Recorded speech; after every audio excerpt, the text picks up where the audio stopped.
Deyirsiniz, xəyanətli kişilər qadınları geridə qoysalar da, qadınların onlara çatmasına az qalıb.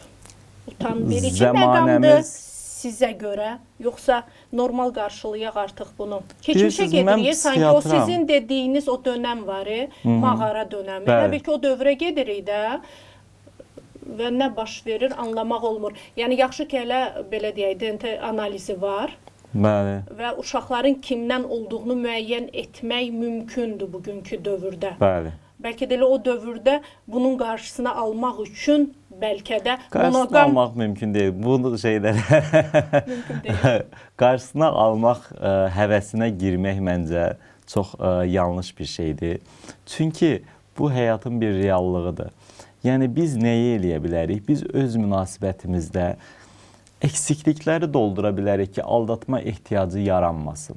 Amma bir digər şey də var, indi mən bunu deyirəm, bir digər şey də var ki, bəzi insanların xarakter xüsusiyyətləri də aldatmaya təsir edir. Məsəl üçün, kitabda onları da qeyd eləmişəm ki, aldatmaya öngörmək üçün də, yəni bugün məsəl üçün bir insanla birlikdəliyimiz var, evlilik planlayırıq. Bu insan məni gələcəkdə aldadarmı deyə təxmin eləmək istəsək, kriteriyalar var ki, onlarla ölçə bilərik.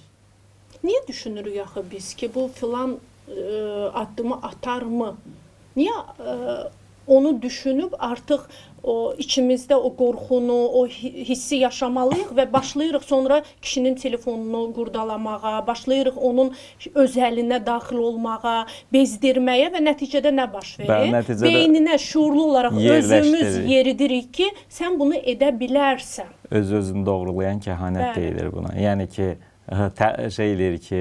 təxmin edilir ki, bu aldadar. Əslində aldatmaq kimi bir niyyəti yoxdur.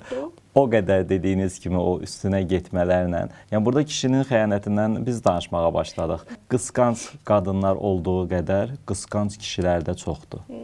Və bu dediyiniz kimi bir şeyin qadağası insanlarda daha çox maraq yaradır. Balaca uşaqlar da belə. Bəli,